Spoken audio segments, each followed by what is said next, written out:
Welcome. You've joined us for a deep dive today, and we're going straight into the core of a really powerful message from Neville Goddard. That's right. This one's from a lecture he gave way back on November 4th, 1968. And we're focusing today on what Neville presents as, well, the absolute singular foundation for building your whole life, everything you desire. Yeah, the source we have is like a direct record of this talk. Hmm. And he pretty much dismisses looking outside yourself for anything lasting, really. Exactly. So get ready, because we're about to unpack this one foundation.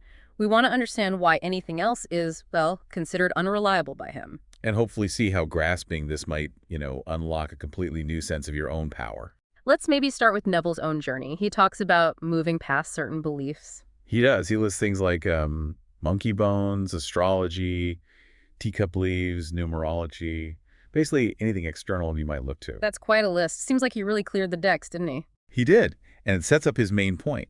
He says he reached this key understanding. All things were possible to the imagination. That was the big shift. A fundamental shift. Okay, so that leads us to this one foundation. Exactly. He brings in Paul's statement from 1 Corinthians about the only true foundation being Christ. Right, and Paul defines Christ as God's power and wisdom. Yes, but here's where Neville's interpretation gets really interesting. Okay, so break that down for us. How does he see it? Well, for Neville, this Christ foundation isn't some figure out there. It's your own being, your core sense of I am. Your consciousness itself. Precisely. And then he directly equates this I am with your wonderful human imagination, and even quite boldly with Jesus Christ. Wow. Okay, so imagination is the foundation, the I am, the Christ principle, all rolled into one. That's his core assertion, and he shares this instruction he apparently received. Down with the blue bloods. Down with the blue bloods. What did he mean by that? He interpreted it as eliminating any middleman, any authority, any ritual, anything you might think stands between you and, well, God or the source. So cutting out anything that claims special access. Priests, gurus, maybe even systems like astrology. Anything external. It reinforces that the power, the foundation, is directly accessible within you through imagination. It's incredibly direct. And, it makes sense why he'd warn against other things, like that chain letter example he gives. Oh, yeah, that's such a good everyday example, isn't it? Even now you see similar things online. Totally. Get rich quick stuff, miracle cures. Right. It's that temptation to build your hopes on some external promise instead of your own inherent power. Neville saw it immediately as building on shaky ground. And he tells that story about his friend Norma, the astrologer. That seems really relevant here. Absolutely. That story is fantastic for illustrating the point. So Norma does an astrological chart reading for a client. Okay. But apparently she misread the chart. Got it wrong. Yet the client went ahead with his venture based on her reading and succeeded anyway. Seriously, Yeah. even with the wrong information. Yes. And he sent her the $100 he'd promised because, as Neville points out, Norma basically saw in the chart what the man wanted to hear. Ah, so it was about belief. The client's belief, maybe. Or hers. Neville says Norma herself believed her little hieroglyphics. The key was she was self-persuaded, so the whole thing was done. It goes right back to that principle. Whatever you desire, believe you have received it, and you will. So her conviction somehow transmitted, even based on flawed data. It was the feeling, the belief itself, that was foundational. Exactly. And what's fascinating is Neville notes that Norma knew this principle. She understood the power of belief was the real key. But she kept doing astrology. Yeah, for her income, which, highlights that conflict we sometimes face, knowing something intellectually versus what feels practical or necessary day to day. That really makes you think about where we put our trust. And Neville makes a very strong statement about God in all this, doesn't he? Oh, absolutely. No ambiguity. He states, God is your own wonderful human imagination, and there never was another. Wow. His view is that the divine sort of limited itself by becoming human, precisely so we could discover our own divinity, discover the power within our own imagination, our own belief. That's a huge concept. Divinity within us, accessible through imagination.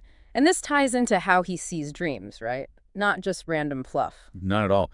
He considers the dream world just as real in its own way as waking life. He talks about personal experiences like consciously moving into other rooms or states while his body was asleep. Like that story where he got stuck in the hotel lobby dream. Exactly. That one's quite striking.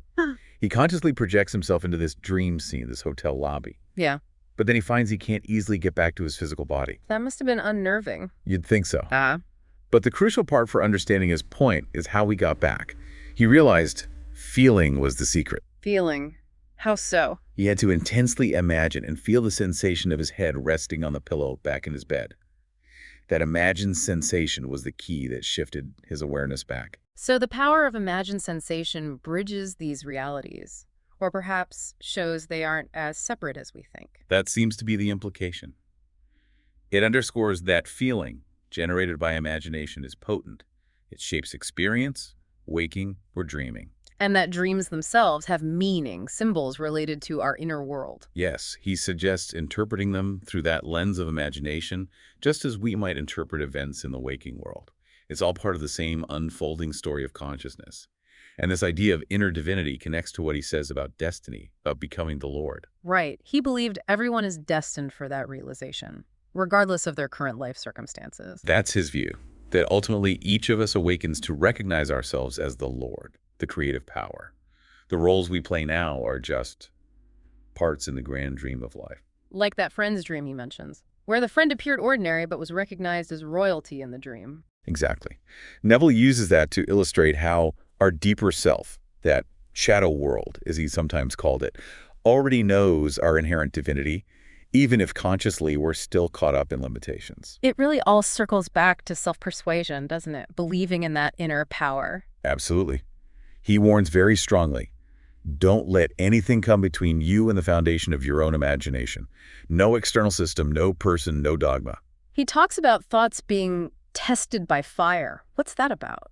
It seems to mean that our beliefs are constantly being challenged or validated by experience. And beliefs rooted in external saviors or systems, chain letters, astrology, waiting for someone else to fix things, they create separation. They pull you away from relying on the true foundation within. They don't hold up under pressure, maybe? Perhaps. Or they simply distract from where the real power lies. So, practically speaking, what's the advice? Well, he urges you listening now to actively make imagination your one solid foundation.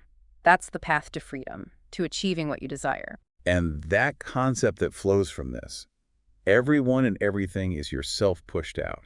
That's quite something to wrap your head around. It is. The idea that your reality, the people, the circumstances, they all stem from your own state of awareness, your own consciousness. It's radical. But potentially very empowering. He points to examples of people who achieved great things with seemingly nothing going for them externally. How? By sheer unwavering belief in themselves. By vividly imagining their desired state as already real. They built on that inner foundation when the outer world offered nothing. It's a strong reminder about perceived limitations. And he encourages sharing this, right? Remembering your ladder of belief and helping others find theirs. Yes, it's not just about personal gain, but recognizing this power in everyone and encouraging it. Okay, let's just quickly clarify again his definition of Jesus Christ in this context. For Neville, it means the power and wisdom of God. Synonymous, really, with your imagination, your consciousness, your I am. And he connects it to that biblical statement. Hear, O Israel, the Lord our God, the Lord is one whose name forever and ever is I am. He uses that to ground his interpretation that the Lord, the I am, is that core awareness within you. Understanding this seems to bring a kind of responsibility. He talks about being mindful of thoughts. Yes, because he suggests our past, our creations, keep cycling until we fully awaken. So build nobly, he advises. Be conscious of what you're constructing in your imagination, in your feeling world. Because that inner world is what ultimately manifests. That's the idea. It's like a constant inner refinement until you click into that foundational truth. The ultimate goal, he suggests, is that profound awakening. The realization that you are the one spoken of in Scripture, that the Bible is actually your story. Your spiritual biography, yes. Yeah. As Jesus Christ, meaning as the embodiment of God's creative power, it culminates in knowing. You are the dwelling place of God, and the Spirit of God dwells in you, therefore you must be God. And getting there involves letting go. Dying to your delusions, as he puts it. Letting go of belief in any foundation, any power, any savior outside of your own wonderful human imagination.